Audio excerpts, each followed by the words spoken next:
दोस्तों नमस्कार। मेरा नाम है सुमित जैन और आप देखना शुरू कर चुके हैं वर्धमान एक्सप्रेस न्यूज। आहत हूं, स्तब्ध हूं, निशब्द हूं और साहब आक्रोशित भी हूं। इस आक्रोशित होने की वजह, स्तब्ध होने की वजह और साहब निशब्द होने की वजह सिर्फ और सिर्फ एक है कि जो व्यक्ति गृह त्याग छोड़िएगा, मोहमाया छोड़िएगा साहब, उसने उस व्यक्तित्व ने अपने शरीर पर कपड़े भी त्याग दिए। जी हाँ, मैं बात कर रहा हूं साधु की जो दिगंबरत अवस्था में सिर्फ और सिर्फ मोक्ष मार्ग पर अग्रसर था। उसका किसी से द्वेष नहीं था, उसके मन में किसी समुदाय, किसी पंथ, किसी भी प्रकार की दुर्भावना उसके मन में नहीं थी। लेकिन कसूर क्या था ये तो साहब मुझे भी नहीं पता और आपको भी नहीं पता, क्योंकि जांच जारी है। जब तक जांच होगी तब तक आपको भी इंतजार करना होगा, समस्त भारत को और समस्त जैन समुदाय को इंतजार करना होगा उस जांच का जो उनकी मौत की वजह बनी। मैं बात कर रहा हूं काम कुमार नंदी महाराज जी की, जो एक दिगंबर साधु थे। कर्नाटक के बेलगावी में पिछले 15 सालों से अपने धाम पर एक आश्रम में रह रहे थे।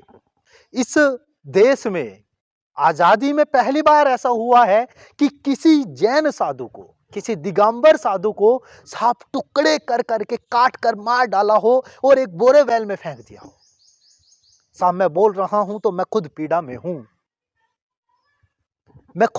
हूं, तो आप समझिएगा कि कितनी दर्दनाक, कितनी भयावह वो मंजर रहा होगा जब उन दो शब्द नहीं है मेरे पास उनके लिए, उन दो कलंकित, जो इस इंसानियत के नाम पर कलंकित हैं, उन दो लोगों ने महाराज जी को मौत के घाट उतार दिया। साहब ये बात कर्नाटक के बेलगावी की है, जो 15 साल से लगभग अपने धाम पर रह रहे थे। पुलिस ने इस मामले में 2 लोगों को गिरफ्तार कर लिया है, जिसमें बताया जा रहा है कि एक नारायण बसपा माड़ी जो वहां पर माली रहे उसको गिरफ्तार किया गया। एक मुस्लिम समुदाय से व्यक्ति है जिसका नाम हसन दलायत बताया जा रहा है।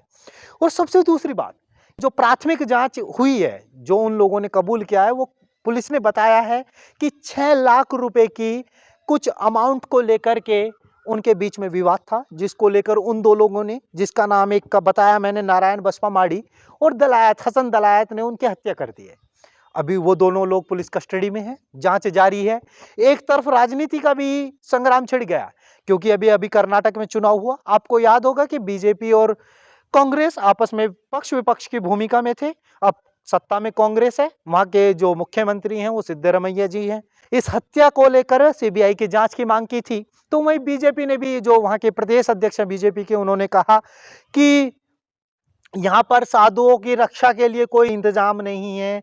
प्रश्न चिन्ह है ये बहुत बड़ा सरकार की उस व्यवस्था पर, प्रशासन व्यवस्था पर, जिसमें साहब एक दिगंबर साधु बात करते हो, जियो और जीने दो की बात करते हो, जो अहिंसा परमो धर्म की बात करते हो, वो सुरक्षित ना हो तो साहब आम जनता का क्या होगा?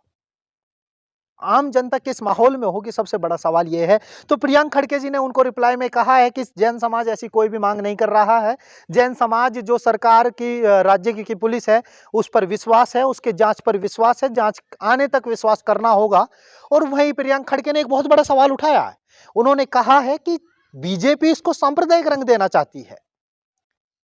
अब सवाल ये उठता है, ये इतिहास पुराना रहा है, कोई नई बात नहीं है।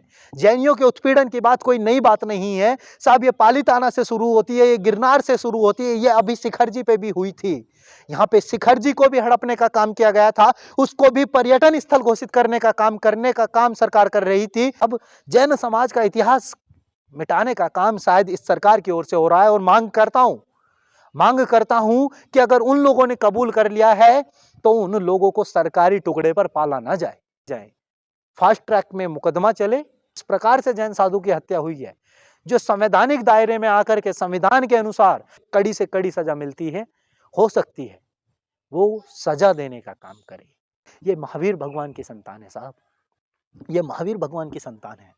ये कभी किसी को मारने काटने पर बात नहीं करते, विश्वास नहीं करते कि किसी को मारने काटने पर विश्वास होगा।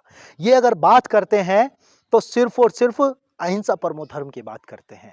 अहिंसा परमो धर्म की बात इसलिए की जाती है कि अहिंसा ही सबसे बड़ा धर्म है।